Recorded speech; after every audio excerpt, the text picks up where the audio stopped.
Assalamualaikum warahmatullahi wabarakatuh.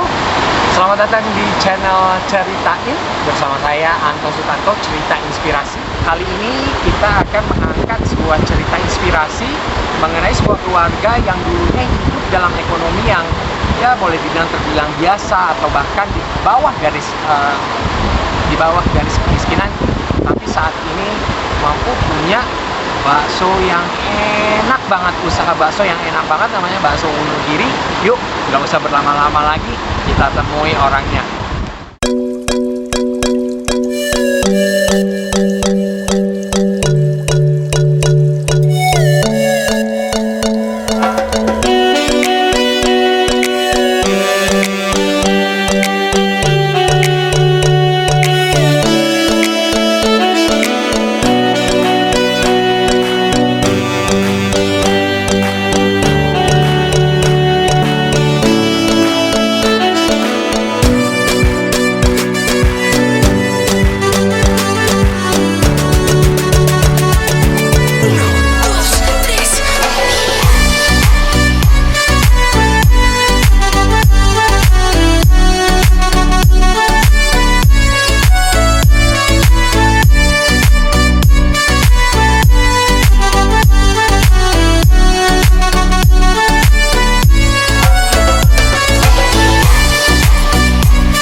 Oke, teman-teman channel Ceritain, saat ini saya berada di kediaman Bapak Purnanto, seorang usaha di bidang industri makanan, yaitu yang namanya Bakso Wonogiri, yang saat ini sudah ada sekitar 8 atau 9 cabang di Jabodetabek. Nah, kita akan langsung tanya-tanya seputar kisahnya sampai beliau saat ini sukses di industri ini, dan apa yang dia lakukan di masa pandemi ini untuk teman-teman bisa agar teman-teman bisa terinspirasi. Oke, assalamualaikum warahmatullahi wabarakatuh. Waalaikumsalam warahmatullahi Pak Purnanto, apa kabar? Baik. Terima kasih Pak ya untuk waktunya untuk bisa share atau berbagi tentang kisah sukses Bapak ya di usaha kuliner ini.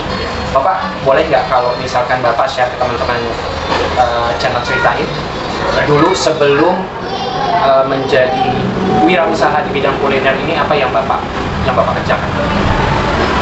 Saya kerja serabutan sih.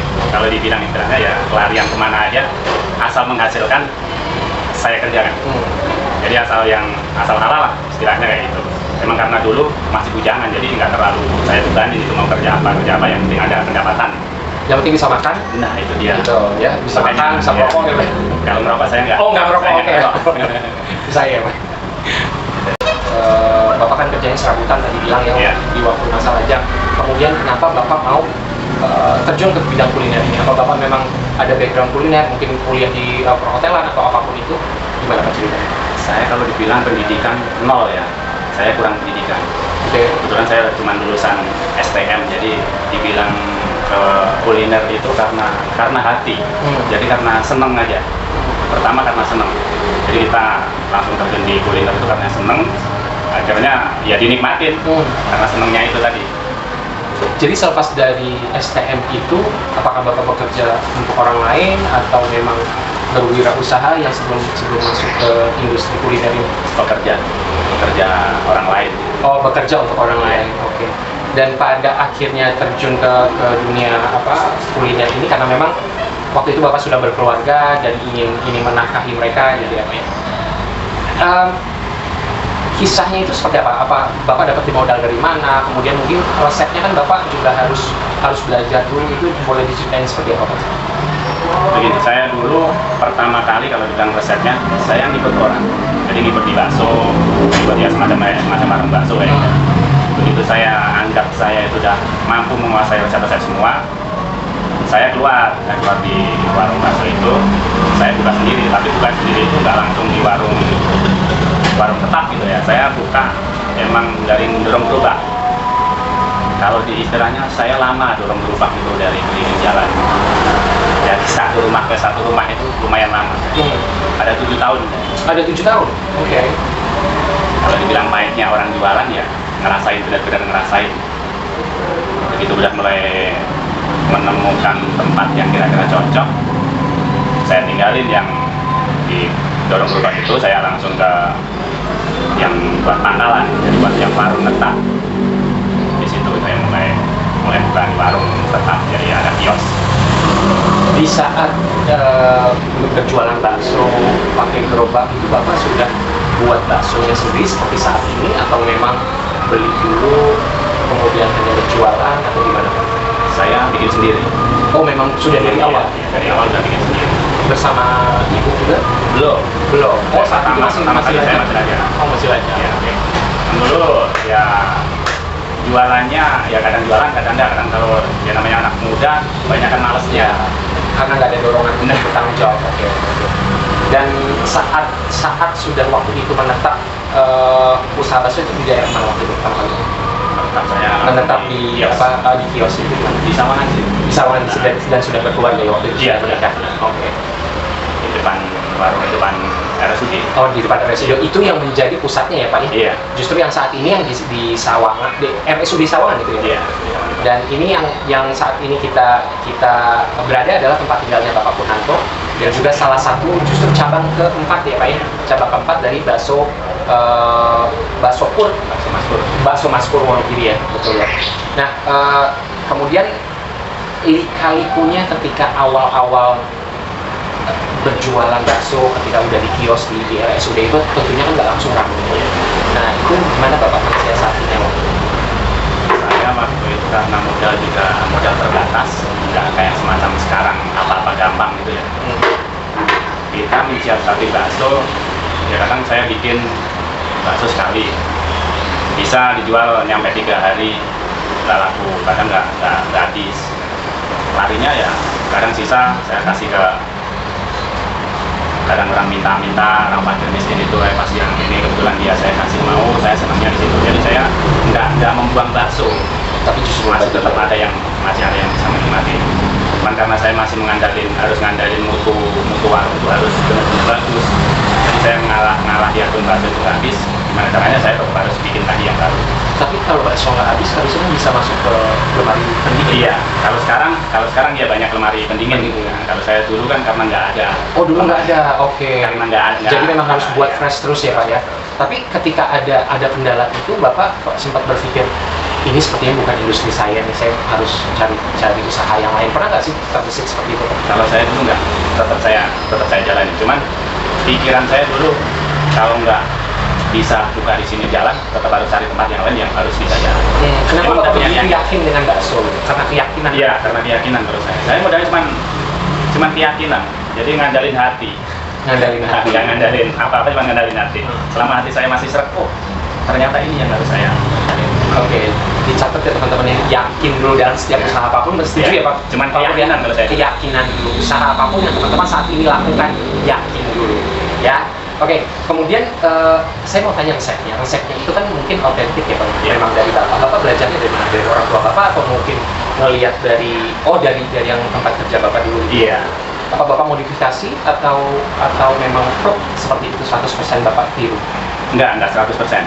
Justru karena ada kekurangan dikit, ibaratnya ada kekurangan bumbu yang belum benar-benar berasa mantap, saya tambahin. Oh, ditambahin. Iya. Jadi nggak 100% sama persis, tapi malah lebih gimana caranya biar bisa lebih mantap. Jadi memodifikasi resep yang udah ada juga itu penting ya. Iya. Istilahnya berinovasi ya Pak ya. Dengan lidahnya orang-orang banyakan gitu. Oke, lalu balik lagi yang ke RSUD tadi. Mungkin kan di awal-awal Bapak nggak mengalami keuntungan ya Pak ya, tapi Iya. Bapak masih yakin. Iya. Berapa lama waktu itu sampai akhirnya Bapak, oh ya ini alhamdulillah sudah mulai istilahnya menguntungkan itu, berapa lama? Saya tuh dulu sempat hampir frustasi ya, itu karena saya tunggu 1 bulan, 2 bulan, 3 bulan kok belum ada hasilnya, hampir sempat frustasi mau cari tempat yang lain. Begitu saya Cari tempat ya, berarti cari tempat bukan buka usahanya ya Pak ya? Iya, Cari tempat, istilahnya strateginya aja yang dibenerin. Oke, terus Pak? begitu saya bertahan, kebetulan pas itu bulan apa ya, bulan puasa. Saya bulan puasa penuh nyampe saya tinggal pulang kampung 1 bulan penuh karena saya merasa belum mampu.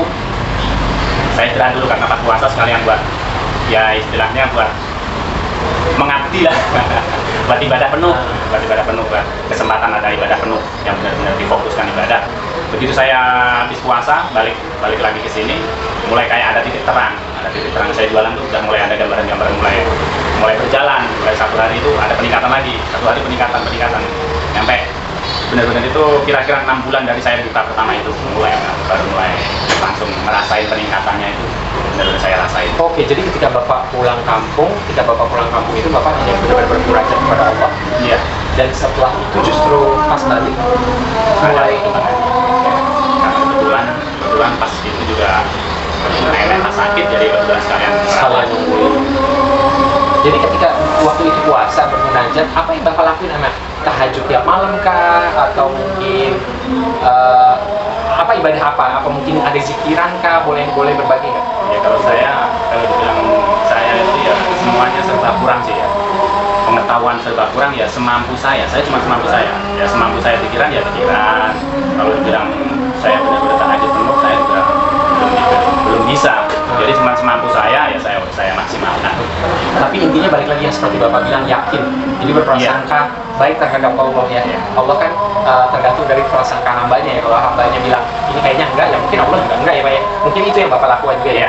Karena mungkin tadi Bapak bilang apa-apa kurang termasuk soal ilmu agama, tapi Bapak yakin. Itu ya Pak ya. Saya cuma yakin. Pesan yang mungkin dari Pak Purnanto yang teman-teman mungkin bisa ambil. Oke. Di masa pandemi ini Pak, kira-kira Bapak ngeliat itu gimana? Apa usahanya saat ini gimana? Apa balik kayak ke zaman dulu saat merintis kah? Atau gimana? Pandemik, kembali lagi ke pandemik. Ya benar-benar berasa buat UMKM itu, ngerasainnya benar-benar sangat berasa itu. Ya hampir bisa 70% berasanya. 70% Iya, hampir 70% berasa dari pendapatan kita selama kita sebelum pandemi. Kita jualan taruhlah dapat uang 100.000 lah. Sekarang cari duit ya pendapatnya 30.000 gitu aja. Ya istilahnya kayak gitu. Jadi ya, bertahan. Strategi Bapak. Tadi saya sempat bicara sama Ibu. Dulu justru sebelum pandemi Bapak tidak masuk dalam bergabung ke Grab atau GoFood ya. Sorry ya, bukan iklan ya. Online lah, platform online. Tapi sekarang justru masuk ya Pak ya. Iya. Dulu justru nggak ada waktu untuk melayani online ya, karena memang sudah terlalu ramai ya. Saya dulu nggak gabung di Grab ya semacam online itu karena yang datang ke radio saya rame. Itu di semua cabang apa di cabang yang ini aja? Hampir semua cabang. Hampir semua cabang. Makanya saya dulu nggak langsung gabung ke online karena pandemik, pendapatan mulai kacau semua kan. Ya kita gimana caranya agar bisa ada pendapatan lagi, kita gabung gitu di Gojek, di Grab, di platform gabung. online ya. Bapak menyikapinya gimana sih Pak dengan pandemi ini, omset lagi turun? Bapak mau tetap meneruskan usaha ini atau ingin juga mungkin mencari opportunity atau kesempatan lain atau gimana Pak mungkin ke depannya? Karena kita nggak tahu ya Pak ya, pandemi ini akan berakhirnya kapan ya. Vaksin yang tadinya akan ada akhir tahun ini juga saya sempat bicara dengan beberapa dokter kenalan saya, karena saya juga profesi saya seperti teman-teman juga tahu di vlog saya pertama, saya juga sebagai agency director di Prudential ya, yang khusus menjual produk syariah. Saya juga banyak berkenalan dengan dokter dan menurut mereka nggak mungkin juga vaksinnya itu akhir tahun. Jadi mungkin semester pertama di 2021 baru. Jadi gimana Bapak mau menyingkapi ini gitu? Apa mau usaha lain kah? Apa tetap nih dengan keyakinan Bapak dari awal dulu? Masih tetap, keyakinan saya masih tetap. Memang harus di bidang bakso itu memang harus kuliner tetap ya, pasti dan masih khususnya bakso. Iya. Gitu ya. Cuman kalau usaha yang lain tuh ada gambaran usaha yang lain tuh tetap ada. Ya biar ada pemasukan, ada tambahan pemasukan. Buat di kabin kekurangan pendapatan kita yang biasanya ada pemasukan buat apa-apa, karena berkurang memang harus bisa cari solusi yang lain. Sekiranya Bapak mau melakukan satu bidang lagi selain daripada juga kuliner bakso ini tetap jalan, apa yang Bapak akan lakukan? Pekerjaan apa gitu? mungkin bisa menjadi ide bagi teman-teman di Belum ada sih, kalau dibilang gambaran itu kayaknya belum, kebayangnya masih kebayang, jadi belum ada yang pasti oh nanti saya di ini itu belum pasti, baru gambaran-gambaran, cuman mau menjalanin itu masih berat. karena memang terlalu Balas singkat. gambaran ya, balas gambaran. Jadi kayak semacam sekarang, kalau saya bilang di masa pandemi itu cuman suruh menikmatin aja. Menikmati ya. Nikmatin aja, baru dinikmatin aja. Biarpun kita ngerasain susah ya, susahnya ini yang dinikmatin aja. Harus kita. Dan tetap yakin ya Pak ya. Iya, Ini ya. kata-kata yang memang saya juga pegang. Yakin dengan apapun yang kita memang yakini gitu, pekerjaan apa yang kita yakini ya, termasuk kita bermunajat kepada Allah, yakin dengan apa, berprasangka baik kepada Allah. Mungkin Bapak terakhir ya Pak, apa sih pesan-pesan untuk teman-teman channel Cerita ini bagi mereka yang saat ini lagi depresi, mungkin lagi stres, mungkin kehilangan orang yang dicintai, meninggal dunia, atau mungkin di PHK, atau mungkin ya banyak hal lah ya Pak ya, yang membuat depresi ini di masa pandemi ini. Apa pesan-pesan buat teman-teman channel Cerita ini? Kalau buat teman-teman yang ada di cerita ini ya, semua itu kita syukuri aja, kita nikmati. Punya kerjaan apapun ya, kita punya kerjaan apapun, punya penghasilan, punya ya taruhlah kita punya kemampuan di bidang apa, maksimalkan itu. Jadi kalau kayak semacam kita punya kerjaan ini ya benar-benar kita maksimalkan aja. Kalau kita punya usaha, maksimalin usaha itu. Yakinlah, cuma yakin benar-benar, kalau saya cuma keyakinan. Suatu saat pasti kembali lagi ke yang kita yakinkan itu, pasti kita tercapai. Nggak usah terlalu dibikin stres, depresi, nggak perlu. Itu namanya Allah itu menguji, pasti ada batasnya. Betul. Tidak di luar kemampuan kita, batas Makanya kemampuan. nggak usah terlalu yang depresi dan depresi total itu nggak usah terlalu, kita nikmatin aja. Bapak, akhir kata gini, Bapak kan ada mengadakan workshop juga, kemitraan juga ya Pak ya, betul ya Pak ya. Nanti teman-teman bisa melihat di deskripsi channel saya untuk menghubungi Pak Purnanto. Di situ Bapak ada workshop kemitraan, lalu pelatihan ya, lebih kepada pelatihan kalau misalkan belajar buat bakso atau cara menjadi pengusaha kuliner di bidang spesifikasinya di bakso. Itu ya Pak ya? Iya. Nanti saya akan berikan di channel deskripsi. Terima kasih Pak Purnanto atas waktunya ya Pak ya. Mohon maaf udah ganggu. Makasih banget. Oke, teman-teman channel Ceritain, semoga cerita tadi bermanfaat ya. Bapak Purnanto dan saya Agus Sutanto signing out. Selalu bersyukur, tetap semangat dan semangat berkarya. Wabillahi taufiq wal hidayah. Wassalamualaikum warahmatullahi wabarakatuh.